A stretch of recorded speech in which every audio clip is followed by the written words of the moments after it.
Hello, my name is Putkonen. Thank you for joining me. Today I'm talking about how do you inhabit the body.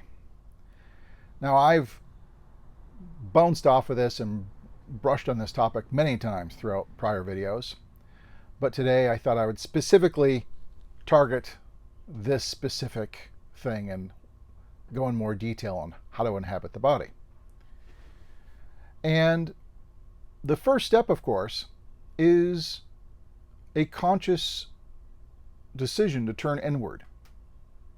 Because so much of the time, our vision is outward. We're listening to what's around us, we see what's around us. All of our attention, all of our awareness is out. It's going outward. And at no point are we really aware of our own bodies. We have no attention left for what's going on in the body. If you are kind of observing your own awareness per se, you can tell throughout the day you're almost all out there in the world all the time. And so there's conscious decision to turn inward. I'm curious to know what's on the inside. It's very good to have a curiosity of what's in there, of what you can feel, what you can be aware of, because that will turn some of the focus inward. Now, we're going to do an experiment here where we turn all the focus inward. And so we're going to start with the eyes closed. That way we're eliminating sight. And with the eyes closed and your hands on your knees, and this is assuming you're in a room where you're not in front of a fan or under AC or next to a window with a light shining on your hands or whatever, you're in a spot where there's not a lot of stimulus crossing the hands and the arms and the body. So basically you're just sitting in a room where it's, shaded and the air's still and, it's comfortable or whatever, but not a lot going on. But your hands are on your knees, and then just pick one up. Say, pick up your dominant hand. And as it's sitting there above the knee, ask yourself, how do I know my hand is still there? Now, we are very superficial in our awareness, and the mind is very fickle. And so the initial response, as soon as you ask the question, may be, I don't know my hand's still there. As if in answer, as if I can't know, and so the mind will then want to move on. And you need to ignore that initial response of the mind saying, oh, can't know, or I don't know. Just ignore that and try to feel for something. Your hand's just sitting there, unmoving, no stimuli. How do you know your hand's still there? And as you feel for it, out of curiosity, and turning all your attention inward, feeling for that hand, focused on that specific thing, you may find you feel something. It's like, yes, I can feel my hands there. Now, of course, there's the pulse, so you might be able to feel the pulse. But more particularly, you feel an inner aliveness. Could be a heat, could be like a tingle, could be a pulsation of some kind. There could be many ways of feeling it, but there is a sense of aliveness. Yes, the hand is there. There's no stimuli, but I feel the hand. And that is the start. Because feeling that aliveness of the body, feeling things like the pulse or a tingle or a heat, all these things, you're feeling for whatever is there, and there's multiple things going on, but the aliveness is kind of the anchor, the general term I use. And so as you're feeling for the aliveness in the hand, you try to feel for the aliveness in the other hand. And so eventually, you're feeling both hands.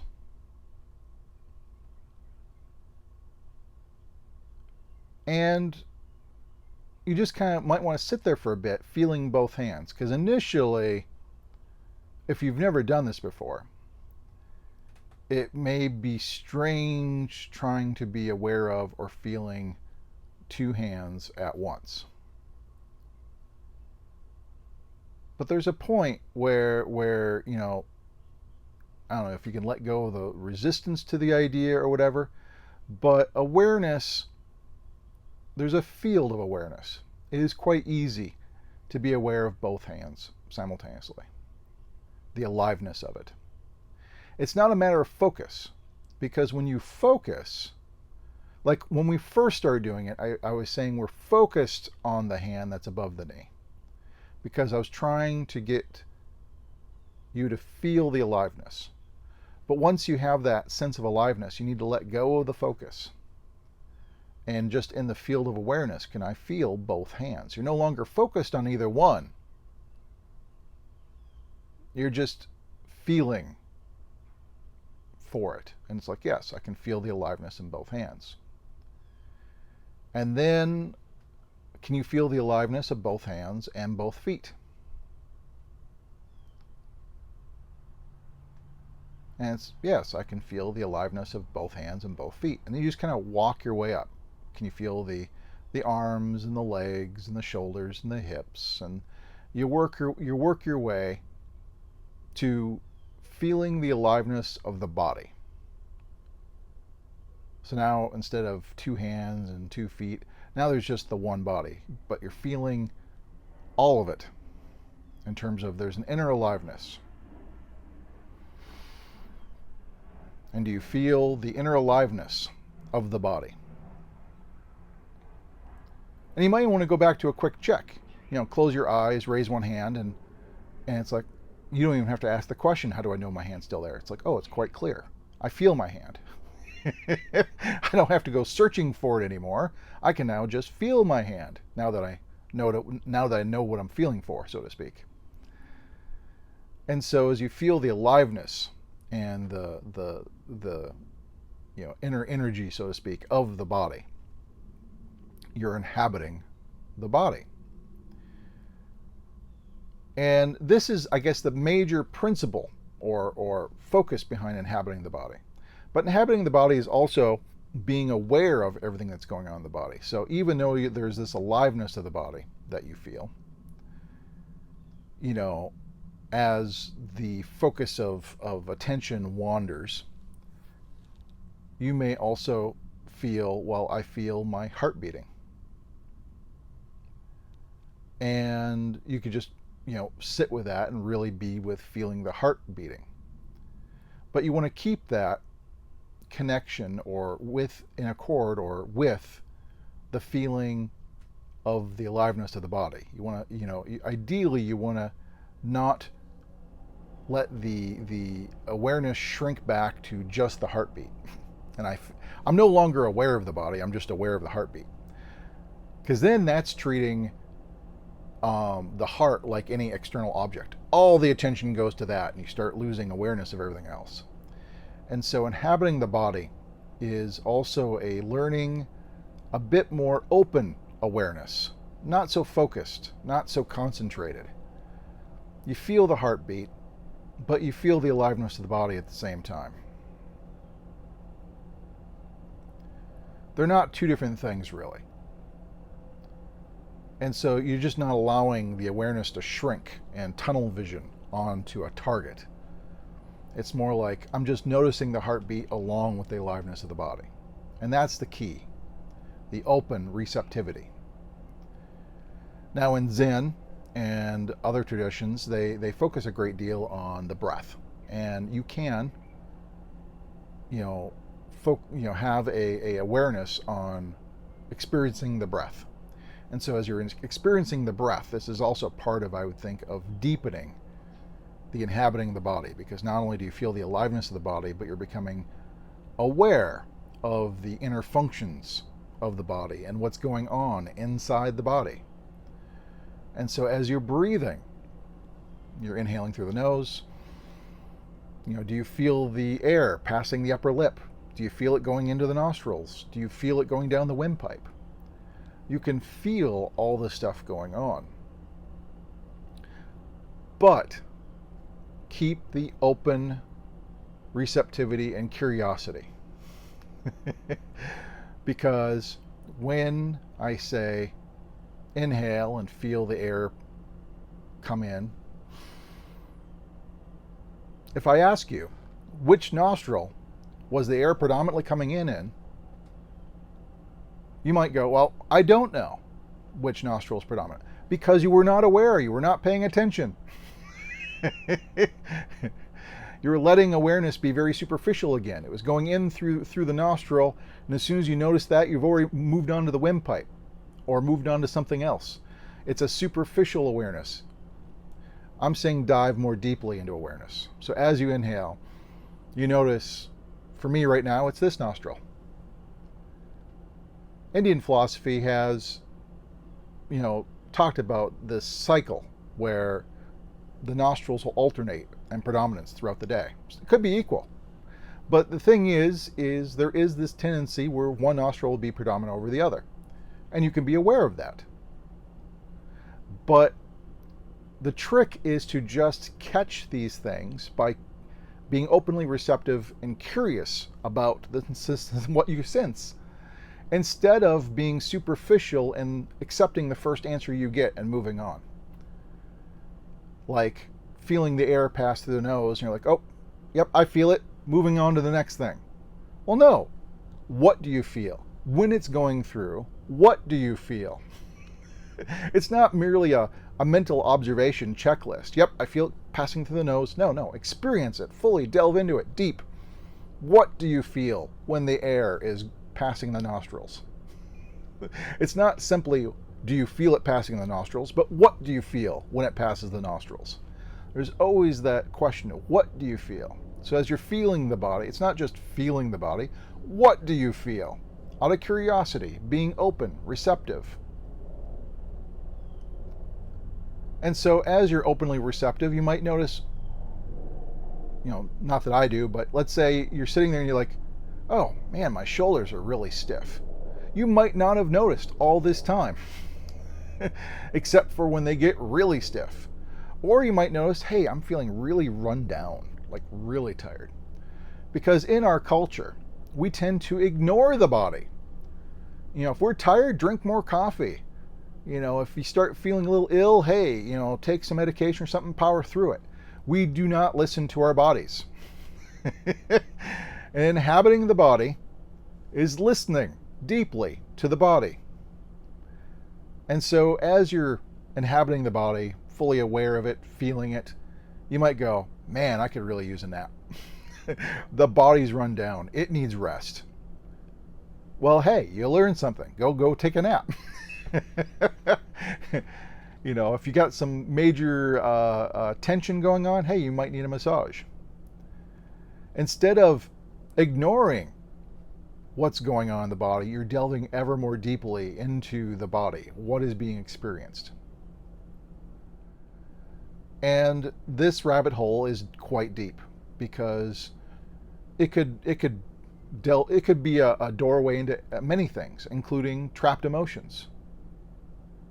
Because emotions become trapped in the body, in the body itself. I mean, deep tissue massage people will tell stories of, maybe they worked out something and somebody will just start bawling and they remember something sad that happened. Stuff gets trapped in the body.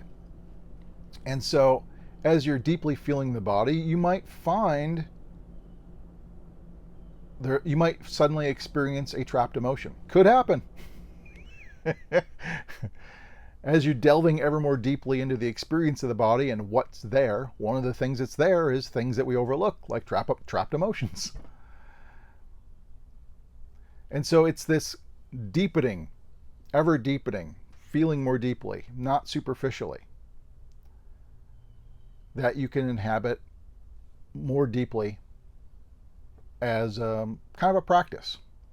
Now, day to day, it's not like you need the same depth of inhabiting the body in every day. I mean, at work, when you're out and about, it might be just a matter of and inhabiting the body through the hands and working your way into the body again. If you forget, oh yeah, suddenly I noticed all my attention is outward. All my attention is outward. What do? Feel the hands. Okay, I feel the inner body of the hands. It goes to the rest of the body. Suddenly I'm feeling the entire inner body again.